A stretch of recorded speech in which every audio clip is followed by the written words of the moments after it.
ಎಲ್ಲರಿಗೂ ನಮಸ್ಕಾರ. ನಿಮ್ಮ ಶ್ರಾವಸ್ ಕಲ್ಪವೃಕ್ಷ ಚಾನಲ್ಗೆ ಸ್ವಾಗತ. ಇವತ್ತು ಜಾಮೂನ್ ರೀತಿಯಲ್ಲಿರ್ತಕ್ಕಂಥ ಈ ಸ್ವೀಟಿನ ಹಬೆಯಲ್ಲಿ ಬೇಯಿಸಿ ಯಾವ ರೀತಿ ಮಾಡೋದು ಅಂತ ನೋಡೋಣ. ತುಂಬಾ ಸಿಂಪಲ್ಲಾಗಿ ಈ ಸ್ವೀಟ್ನ ಮಾಡ್ಕೊಳ್ಬೋದು. ಹಾಗಾದರೆ ಮಾಡೋ ವಿಧಾನ ನೋಡ್ಕೊಂಡು ಬಿಡೋಣ. ಮೊದಲಿಗೆ ನಾನಿಲ್ಲಿ ಒಂದು ಪಾತ್ರೆನ ಗ್ಯಾಸ್ ಮೇಲೆ ಇಟ್ಕೊಂಡಿದ್ದೀನಿ. ಒಂದು 2 ಸ್ಪೂನ್ ಆಗುವಷ್ಟು ತುಪ್ಪನ ಸೇರಿಸ್ಕೊಳ್ಳೋಣ. 2 ಸ್ಪೂನ್ ಆಗುವಷ್ಟು ತುಪ್ಪ ಸೇರಿಸಿದ ನಂತರ ಗ್ಯಾಸ್ನ ಲೋ ಫ್ಲೇಮಲ್ಲಿ ಇಟ್ಕೊಂಡು ಹಸಿ ಕೊಬ್ಬರಿನ ಈ ರೀತಿ ಸಣ್ಣದಾಗಿ ಕಟ್ ಮಾಡಿ ಸೇರಿಸ್ಕೊಂಡಿದ್ದೀನಿ. ಇದು ಕೆಂಪಾಗೋವರೆಗೂ ಒಂದು ಸ್ವಲ್ಪ ಫ್ರೈ ಮಾಡೋಣ. ಗ್ಯಾಸ್ ಲೋ ಫ್ಲೇಮಲ್ಲೇ ಇರಲಿ. ನೋಡಿ, ಈ ರೀತಿ ಹಾಕಿರ್ತಕ್ಕಂಥ ತೆಂಗಿನಕಾಯಿ ಒಂದು ಸ್ವಲ್ಪ ಕೆಂಪಾದರೆ ಸಾಕು.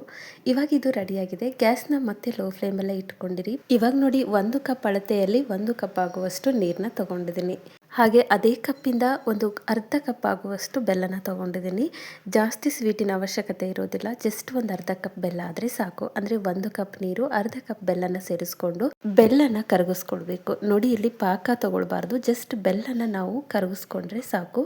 ನೋಡಿ, ಈ ರೀತಿ ಬೆಲ್ಲನ ಕರಗಿಸ್ಕೊಳ್ಬೇಕು. ನೋಡಿ, ಇವಾಗ ಬೆಲ್ಲ ಕರಗಿದ್ದಾಗಿದೆ. ಇವಾಗ ನೋಡಿ, ಗ್ಯಾಸ್ನ ಲೋ ಫ್ಲೇಮಲ್ಲೇ ಇಟ್ಕೊಂಡು ಅದೇ ಕಪ್ಪಿಂದ, ಅಂದರೆ ನೀರನ್ನ ಯಾವ ಕಪ್ಪಿಂದ ಅಳತೆ ಮಾಡ್ಕೊಂಡಿದ್ವಿ ಅದೇ ಕಪ್ಪಿಂದ 1 ಕಪ್ ಆಗುವಷ್ಟು ಅಕ್ಕಿ ಹಿಟ್ಟನ್ನು ಸೇರಿಸ್ಕೊಳ್ಬೇಕು. ಈ ಹಂತದಲ್ಲಿ ಗ್ಯಾಸ್ ಲೋ ಫ್ಲೇಮಲ್ಲಿರಲಿ. ಈ ರೀತಿ ಅಕ್ಕಿ ಹಿಟ್ಟನ್ನು ಸೇರಿಸ್ಕೊಂಡ ನಂತರ ನಾವು ಕಲಿಸ್ತಾ ಬರಬೇಕು. ಗಂಟುಗಳಾದರೂ ಕೂಡ ನಾವು ಓಡ್ಕೊಳ್ಬೋದು. ಈ ರೀತಿ ಕಲಿಸ್ತಾ ಬನ್ನಿ. ಗ್ಯಾಸ್ನ ಲೋ ಫ್ಲೇಮಲ್ಲೇ ಇಟ್ಕೊಂಡು ಗಟ್ಟಿ ಆಗೋವರೆಗೂ ಕಲಿಸ್ತಾ ಬನ್ನಿ. 1 ಕಪ್ ಅಕ್ಕಿ ಹಿಟ್ಟಿಗೆ 1 ಕಪ್ ಆಗುವಷ್ಟು ನೀರು ಸರಿ ಹೋಗುತ್ತೆ. ಏನಾದರೂ ಗಟ್ಟಿ ಅನ್ನಿಸ್ತಿದೆ ಅಂತಂದಾಗ ಇನ್ನೊಂದು ಸ್ವಲ್ಪ ನೀರನ್ನ ಸೇರಿಸ್ಕೊಳ್ಬೋದು. ಯಾಕಂದರೆ ಕೆಲವೊಂದು ಅಕ್ಕಿ ಹಿಟ್ಟುಗಳು ನೀರಿನ ಪ್ರಮಾಣನ ಸ್ವಲ್ಪ ಜಾಸ್ತಿ ತಗೊಳ್ತಿರುತ್ತೆ. ಹಾಗಾಗಿ ನೋಡಿಕೊಂಡು ನೀರನ್ನ ಸೇರಿಸ್ಕೊಳ್ಳಿ. ಈ ರೀತಿ ಕಲಿಸ್ತಾ ಬನ್ನಿ. ಈ ಒಂದು ಅಕ್ಕಿ ಹಿಟ್ಟು ಬೆಲ್ಲ ನೀರಿನ ಜೊತೆಗೆ ಸರಿಯಾಗಿ ಹೊಂದ್ಕೊಳ್ಬೇಕು. ಲೋ ಫ್ಲೇಮಲ್ಲೇ ಇಟ್ಕೊಂಡು ಕಲಿಸ್ತಾ ಬನ್ನಿ. ನೋಡಿ, ಈ ರೀತಿ ಲೋ ಫ್ಲೇಮಲ್ಲೇ ಇಟ್ಕೊಂಡು ಕಲಿಸ್ತಾ ಬನ್ನಿ. ಈ ಹಂತದಲ್ಲಿ 1 ಸ್ಪೂನ್ ಆಗುವಷ್ಟು ತುಪ್ಪನ ಸೇರಿಸ್ಕೊಂಡು ಮತ್ತೆ ನಾವು ಕಲಿಸ್ಕೊಳ್ಬೇಕು. ಒಂದು ಸ್ವಲ್ಪ ಗಟ್ಟಿ ಆಗಬೇಕು, ಅಂದರೆ ನೀರಿನ ಅಂಶ ಇರಬಾರ್ದು. ಆ ರೀತಿ ಗಟ್ಟಿ ಆಗೋವರೆಗೂ ಲೋ ಫ್ಲೇಮಲ್ಲೇ ಇಟ್ಕೊಂಡು ಕಲಿಸ್ತಾ ಬನ್ನಿ. ಈ ಒಂದು ಸ್ವೀಟ್ನ ತುಂಬಾ ಸಿಂಪಲ್ಲಾಗಿ ಮಾಡ್ಕೊಳ್ಬೋದು.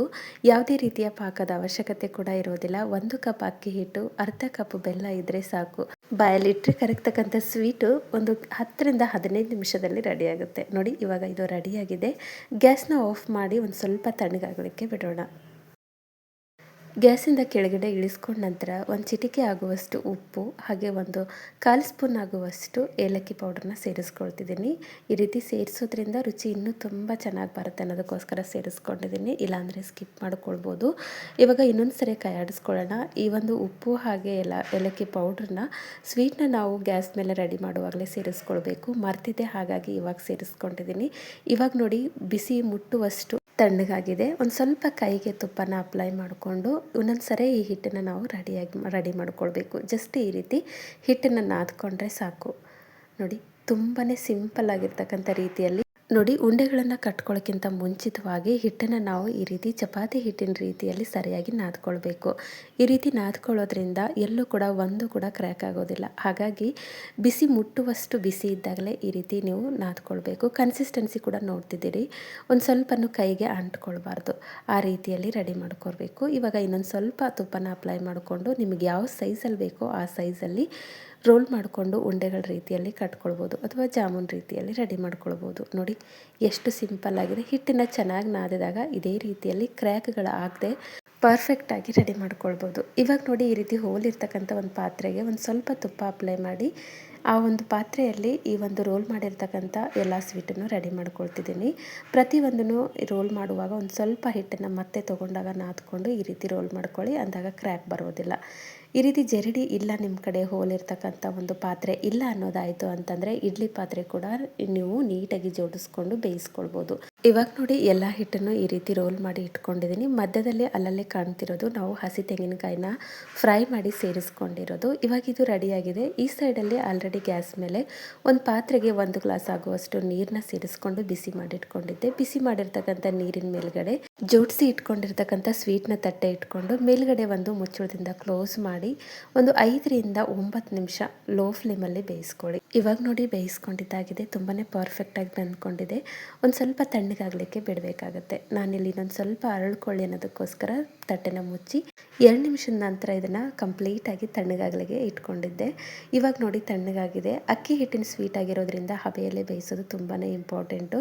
ಈ ರೀತಿ ಬೇಯಿಸಿ ಮಾಡೋದ್ರಿಂದ ಇದು ಜಾಮೂನ್ ರೀತಿಯಲ್ಲೇ ಇರುತ್ತೆ. ತುಂಬಾ ಬನ್ ರೀತಿಯಲ್ಲಿ ಒಂದು ಬಾಲ್ ರೀತಿಯಲ್ಲಿ ಫ್ಲಫಿಯಾಗಿ ಇರುತ್ತೆ. ಹಾಗಾಗಿ ಈ ರೀತಿ ಹಬೆಯಲ್ಲೇ ಬೇಯಿಸ್ಕೊಂಡಿದ್ದೀನಿ. ಅಕ್ಕಿ ಹಿಟ್ಟನ್ನು ಹಬೆಯಲ್ಲಿ ಬೇಯಿಸೋದ್ರಿಂದ ಆರೋಗ್ಯಕ್ಕೂ ಕೂಡ ತುಂಬಾ ಒಳ್ಳೆಯದು.